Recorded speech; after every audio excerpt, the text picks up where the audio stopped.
All right. Well, hey, welcome, guys.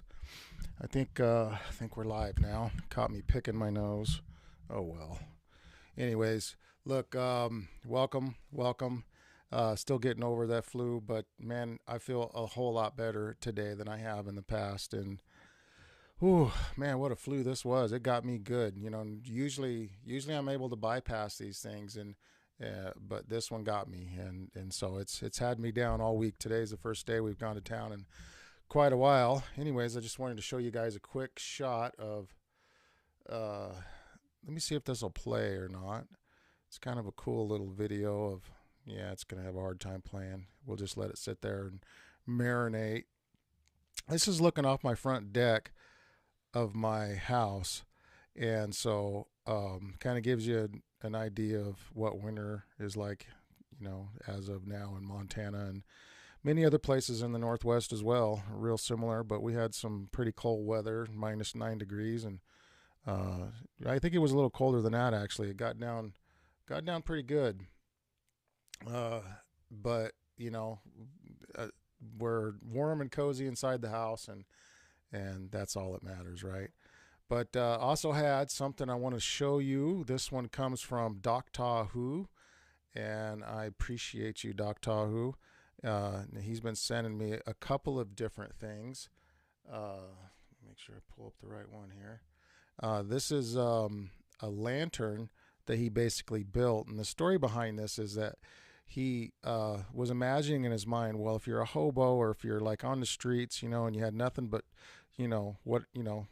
nothing but street stuff to work with, how would you come up with a lamp, And obviously he admits the central portion of this that actually holds the wick is something that you probably wouldn't find on the streets, but um, really cool idea. And actually, I think somebody could probably sell these like at a gift shop or something. I think these are really sharp looking because they've got like the wine bottle on the top here. Looks like the bottoms have been cut out to actually fit down on top of the wick holder there, and then he's got just a regular peanut butter jar, or I guess you could even use a mason jar down below it, and it's really country cabiny looking, and I love it. And I might even build some of these myself, and so uh, love those kind of things, And if you guys have ideas like that, please send them to me. I will put them on for everyone to see, and I think it's absolutely wonderful, and it's creativity. When you see this kind of stuff, it makes me envious because I've never been, like super creative like that, aesthetically wise. Anyways, I can come up with like mechanical things, like I'm a kind of like a gearhead or something. I think of things that mechanical that I can come up with, but stuff like this is just so cool. But anyways, how's everybody doing out there? I'm glad you guys are doing well. I hope you guys are doing well. And we've got some. We're going to talk about some wind turbines. Another fella had sent me some. Let me pull up another. Oh, did I? No, I didn't. Yeah. So he sent me some cool things to review. He's got this fella's name is Hassan Chamas. I hope I'm saying the name correctly. But his channel is E Magnets, Emagnets. And he sent me some videos. He wanted me to review this wind generator that he's been working on for some time now, and it's a prototype. It's a vertical wind generator. Very very cool design. The first video I watched was kind of a full size version of this thing that he's built and that he placed outdoor. It was kind of a far away shot, and it didn't really impress me with the engineering at first until I saw what he actually went through to come up with the different components on this thing, because I wasn't looking at a good view of it, but then afterwards I saw this video here. I will pull this up hopefully, and let's just push play, and we'll just kind of watch it. He's 3D printed all of these individual parts, and he's putting them all together now. And and you'll get kind of an idea of how this thing functions and the brilliance kind of behind it.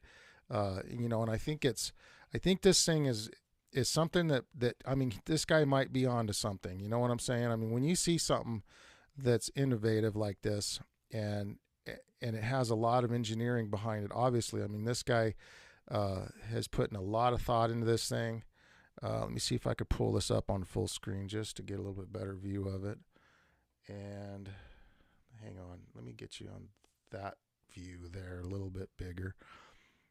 So you can kind of look at the different components. This thing articulates in the center, and the bottom half of this thing actually winds up rising up on the center shaft. And why that makes it neat to me is because it's kind of like a furling system. And so the faster this thing goes, the centrifugal force forces these articulated sections to bow out, if you will, raising the lower section. And it's kind of like, the dancing ballerina or the ice skater. When she pulls her legs in, she spins very fast. When she lets her legs out or her arms out, then she slows down again. So this is a similar type principle. And, I hope I'm describing this thing correctly. I've watched several of his videos, and but this is very cool. And he's also made it where the dogs are just going to bark their heads off the whole time we're on this talking about this thing. But yeah, this thing, see how it raises up as the RPMs pick up.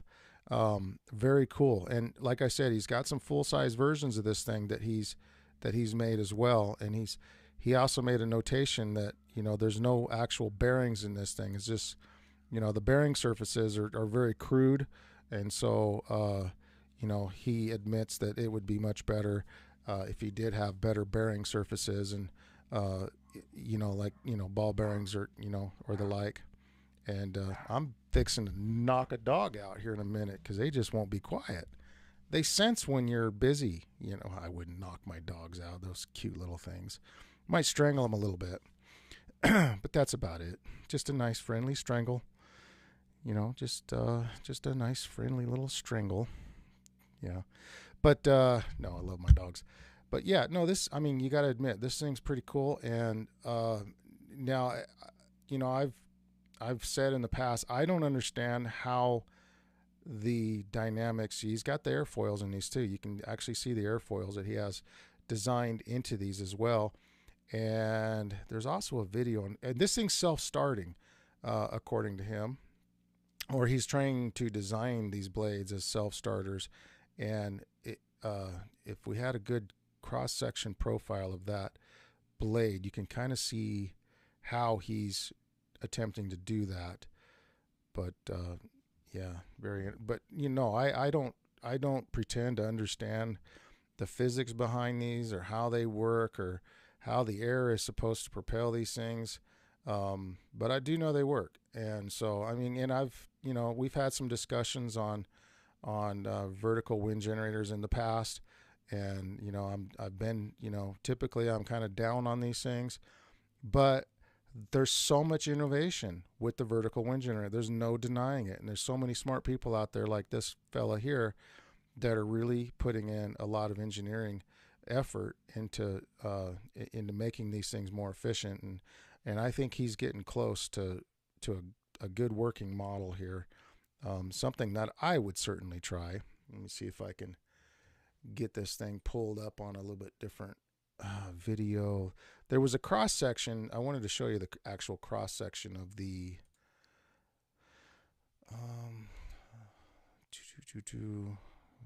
close up of the foil. Maybe this will do it. All right, this is it. All right, so let me pull this back up on the screen here. And if you noticed, look it up here closely. He's got this, the way this airfoil is right here, and this is what he's claiming will catch the wind. And so far, I think so good as far as the actual the purpose intended. But it keeps the airfoil clean at the same time. So, with the ability to catch that wind in that little pocket there. But however, and I don't know what kind of airfoil, if this is a laminar airfoil or if this is a turbulent or however they call that. But nevertheless, pretty cool, I think. So he's worth checking out. Definitely subscribe to his channel and support this fella because, um, that's what we do when we see cool things like this. But all right. So, but what do you guys think? What's your guys' take on this sort of stuff? Boy, those dogs are just. I'm gonna have to holler at these son of a guns here in a minute. Hey, knock it off! They feed off of each other, No, they're gonna bark the whole time. Hopefully, you guys aren't. That's not interfering with your guys' end too bad. It's just irritating me because they know better. But no. What say you guys? How do you guys think about this new innovation on this vertical wind generator? Oh my gosh! Hey, knock it off! Man, maybe there's really something out there. Yeah, I think there might actually be something out there this time. So they're not just boogie barking, they're barking for reals. Maybe we have a bear out there or something. That's what happened a few years ago.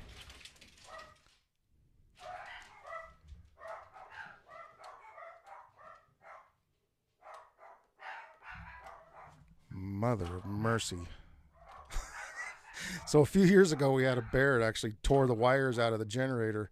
I had my wife was here, I wasn't, and she was trying to get the generator going, but she discovered that it wasn't actually charging, and she took a picture of it and she sent it to me, and I'm like, well, something tore the wires out of the thing, and we discovered that a bear gotten into the trash and ran through our yard, snagged up on the wires with its feet, and so.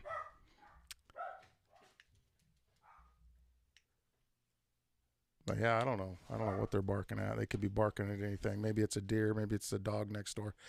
But no, cool designs, cool things, and so I'm kind of excited to kind of bring all that stuff to you guys and show it to you. But with with everything, we're not going into politics this time. Okay. I kind of like politics, but listen, it's just too divisive. It's one of those things that people have taken their sides, and if you say the wrong thing, then you get people hating on you. And I'm certainly not into people hating on me. So, so I think I've spoken my mind on politics as much as I think I'm probably gonna. And more power to anybody who's chose whatever side they want to follow. I mean, I support whoever. You guys are red-blooded Americans the same as I am, and you have a right to believe and think the way you want to believe and think. So I think that's the essence of who we are as Americans. But off-grid here, that's what we're talking about. And so solar power, my heater's been working good. I put a video out a few weeks ago about a baseboard heater that I was powering directly with my solar panels. That seems to be working pretty good still. I think it needs some improvement because the heater is a 750 watt and I'm powering it with about 1500 watts of panel. Well, you do have some efficiency loss. I've never gotten a whole lot more than half of what panels have been rated at. But I'm thinking these panels might be putting out a little bit better than what my heater is capable of putting out. So it'd be nice to have like 1,000-watt heater to be able to test those 1,500 watts against, but we'll see. But, there was somebody else that made a comment that was pretty darn cool. Country says, hello all. Hey, how you doing, man? Nice to have you on the live stream. Welcome, welcome.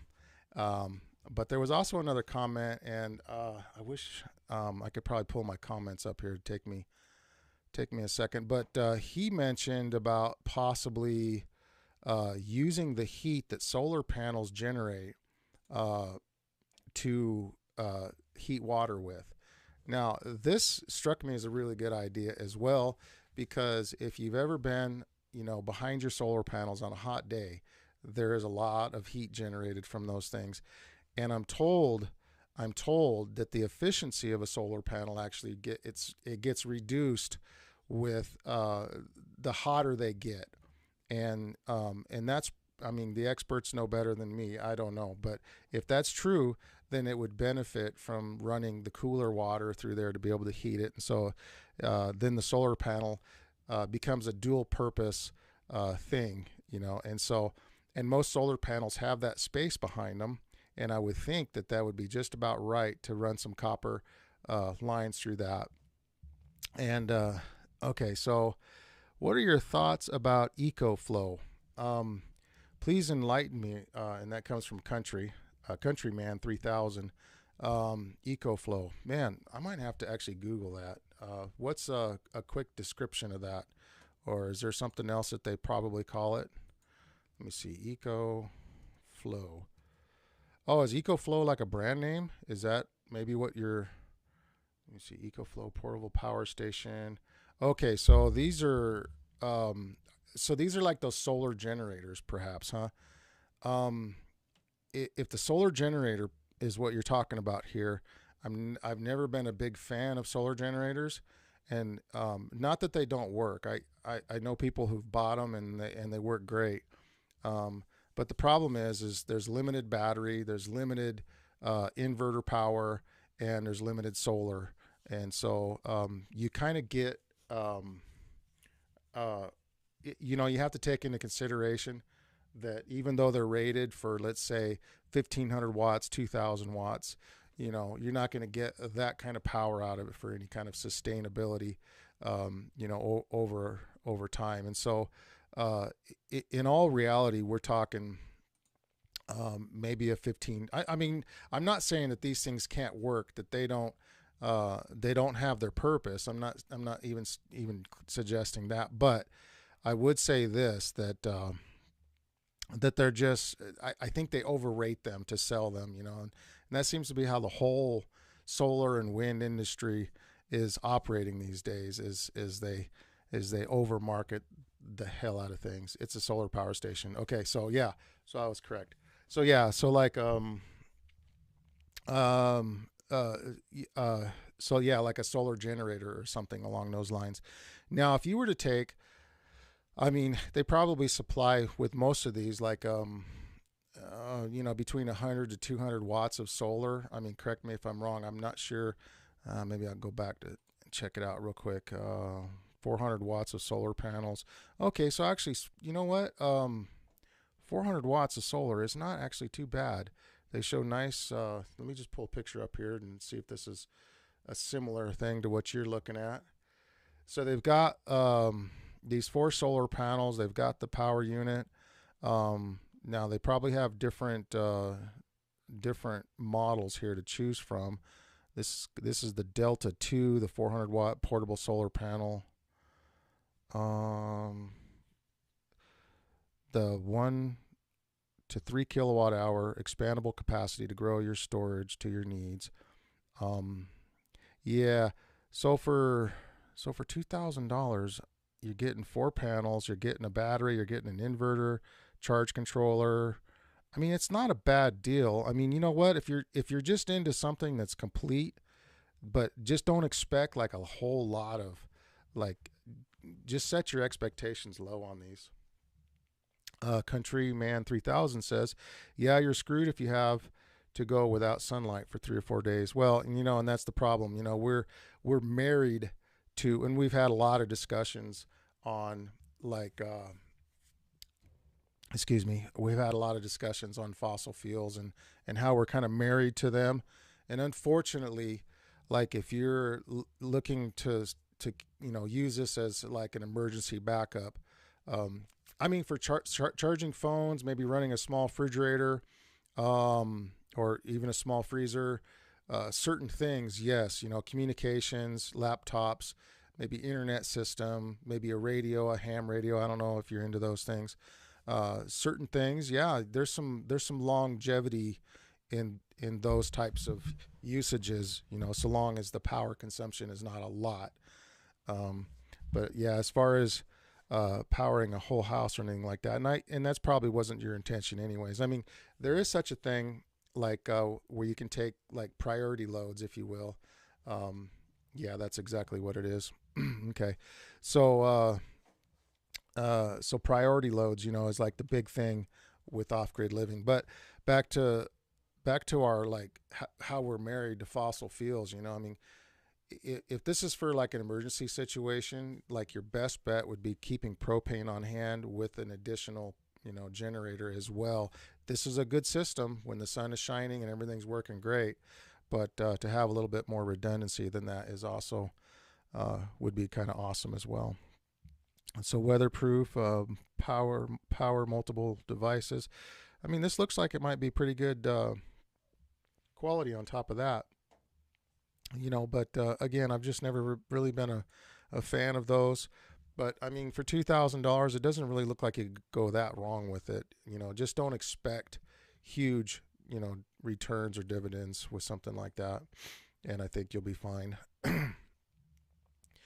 Because when it comes to emergency power, I mean, let's face it, if all of our gas pumps shut down right now, I would be screwed. And I've been setting solar up for years, but in the middle of winter, when there's not the power, when the sunshine's not available and it's not blowing. I mean, we haven't had wind out here for weeks.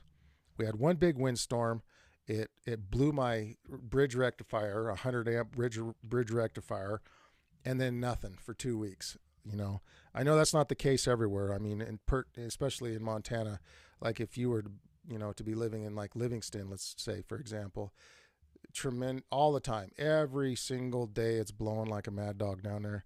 And so, it just happens to be that where I'm at, we just don't have the wind. And, but yeah, I mean, if they weren't selling fuel, if gas wasn't, suddenly wasn't available for an extended period of time, I would be kind of screwed as well, just like anybody else, even though I have a ton of solar power and I have wind power and I have all these other things, this infrastructure, if you will, set up to handle that kind of stuff. I mean, I suppose going back to the priority loads, I could cut everything back to the absolute necessities. I mean, in the wintertime, obviously, we can shut our freezers off.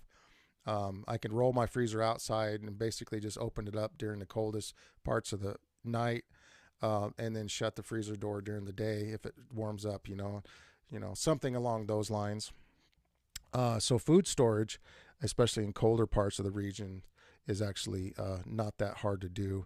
And of course, as it gets sunnier and warmer, that's easier to keep your freezers frozen with the power of sunshine. So, but battery power, battery capacity and solar capacity is king when it comes to, successfully being able to power your house off grid, and especially for emergency uses. Now, a friend of mine is currently trying to have an emergency system set up where he's purchased a large lithium battery, and these come, like in one unit, and they're like, 24 volt or 48 volt, whatever voltage that your system needs to be. And he purchased a separate inverter, and this has got a pretty good capacity. I think the battery's got like a 300 amp hour capacity at 24 volts, lithium ion. So, supposedly you can use like 90% of that capacity, whereas lead acid, you're kind of limited to about half of that capacity. But, so he's got the inverter, he's got the battery. I sold him some solar panels. I sold him 8 100-watt panels, and that should be enough to power his system. And as far as his refrigerators, I mean, I think that's what he's worried about is his refrigerators and freezers. Because you can pretty much, Eastern Carolina, North Carolina here says, okay, so that's where you're at. Okay. So, I've been to North Carolina, and that's a pretty place, man. But you guys don't have the severe winters, do you? I think you get a little bit of snow once in a while, but it's kind of a rarity. Am I right about that? But yeah, beautiful country over there. I've been to both North and South Carolina, an old company I was working for. But so you guys are a lot more temperate over there. What's the sun index like? Do you guys have a lot of like clouds or things of that nature? and how many rainy days, and you have to take all that in consideration. Of course, summers are always better than winters. So my friend, yeah, so he's getting himself set up for it, and he's kind of like on this urban survival kick, where he's trying to set his place up where he can actually uh, implement that one, when and if the time, of course, hopefully the time never comes that we have to rely on these things. um, and the question is here: when using wind power, do you use a deep cell? Yes, absolutely. Yeah, so your whole system would basically be deep cell batteries. I mean, that's where you're going to get your biggest bang for your buck. And there's a lot of batteries out there. We've had some discussions in the past about batteries. There's a lot of batteries out there that claim to be deep cell, like your boating type deep cell batteries, and they'll have like 300 amp hour reserves and stuff like that. But just don't expect a lot of life out of those, because in order to get the amp hour reserves, you have to have surface area. And if you're going to pack a lot of surface area in a tiny little battery, you're going to have these really super thin little plates in there, okay? And those are going to wear out quickly, whereas like my big Trojans, my L16s, they have a 300 amp hour capacity. I've got 8 of those babies, and the total weight of them is I don't know, probably 2,000 pounds. It's a lot of batteries, and but they only have 300, a little more than that, I think, 300 amp hours at 24 volts. No, 600. Yeah, there's 2 banks at 300, and so I got 600 amp hours at 24 volts, and so which you can get with 2 small RV batteries as well, but those you're only going to expect about a year out of those, and so you get what you pay for. I think your best bang for your buck when it comes to batteries, if I had to recommend something, would be like your golf cart batteries, your 6-volt golf cart batteries. They have good life expectancy. They're built with some good duty cycles in, and indeed correct. You are indeed correct, sir. Yeah. So, but they have the duty cycles built in, and so that's one good thing about that. You're not going to get like the life expectancy like you would with a dedicated solar battery, like I have, but they're pretty darn decent. You can expect to get 5 or 6 years out of them if you take care of your batteries. And that's the other thing, is taking care of your batteries is so important. You have to baby them, if you will, especially lead acid. And I've and I know we've talked about batteries before in the past. Probably your best battery is your probably your nickel iron. Your longest lasting. I mean, those things can last 100 years. And they've proven themselves. Also known as the Edison battery, manufactured right here in Montana. How amazing is that? But so they're made in the USA. We can support our brothers in the good old US of A, and so that's always a good thing as well. But but yeah, man, thanks for your comments. And the thing of off-grid living is that it's one of those things where if you've got the money, you can spend the money, you can buy all of the best of the gadgets. And we have people up here, I've mentioned, I think before in the past, that, we got a community of several thousand people that are all off grid up here. So, we're in close proximity to a lot of other people that are doing the exact same thing that I am. And so we can get, ideas from each other. And we've had people that have bought their systems, had companies come in, professionally install them, all in conduit and all of the latest stuff, and lithium ions, thousands and tens of thousands of watts of solar and big wind machines, and you name it. You can go that route, or you can go like the route that I've gone, where I'm basically poor as a church mouse, barely can afford to pay attention half the time. And so I wind up just little by little purchasing everything as I'm able to, and there's that route too. And that's how most of us operate up here. We even build our houses like that. My whole house was built, out of pocket. And so it's still nice to have places where you're able to do that. I know when I was in California and we were looking at, building permits and stuff. It was going to cost me in the neighborhood of $30,000 to $40,000 for a building permit, and then you had to have engineered sets of plans and et cetera, et cetera. And plus you had to also give a bunch of money to the local school fund, matching that of your building permit. So it was like 60, 70 grand, and the well was going to cost me 80 or 90 grand. This was for a $40,000 piece of property, with about 2.5 acres. Phooey on that, man. Came to Montana, bought my property for 17 grand, called the planning department. I'm like, what's the bad news? And he's like, well, he says, we're not going to, he says, what did he say? He says, I apologize, or something to that effect. I'm trying to think of the exact wording that he used. It was kind of funny. He says, the only thing we can do is help you out with your septic tank and your electrical permits or something like that. I forget exactly what, but I'm like, is that it? So you only require me to have electrical permit if I grid tie, and that you're going to just make sure that I don't put my septic tank off in a watershed or something and poison half the aquifer in Three Forks, huh? Okay, awesome, thank you. And so we just started nailing sticks together, and so, but no, and that's what freedom is, man, and that's why we live in the good old Montana here, and love it here, and it's just an awesome place to live, and everywhere in the United States used to be like that at one time. America used to have, and even in California, I remember when I was a kid, we used to, if we wanted to build something, we just built it, it wasn't a bunch of like processes, and I'm 52 years old. We didn't have a bunch of processes we had to go through. But then it got where everybody, you had to have a permit to change out your water heater, and that was a real drag, and then I had a gal, she wanted me to build a big wind generator, a big 20-foot wind generator. It was a 5 kW model that I completely built from scratch, and went to the planning department to ask them what that was going to cost me. I knew it was going to cost me something. And so they're like, well, a water heater is going to cost you in the neighborhood of $250, because I quoted what the guy down the road only paid $200 for his permit. And she goes, well, no, we can't do it for $200 because that's what a water heater costs to put in.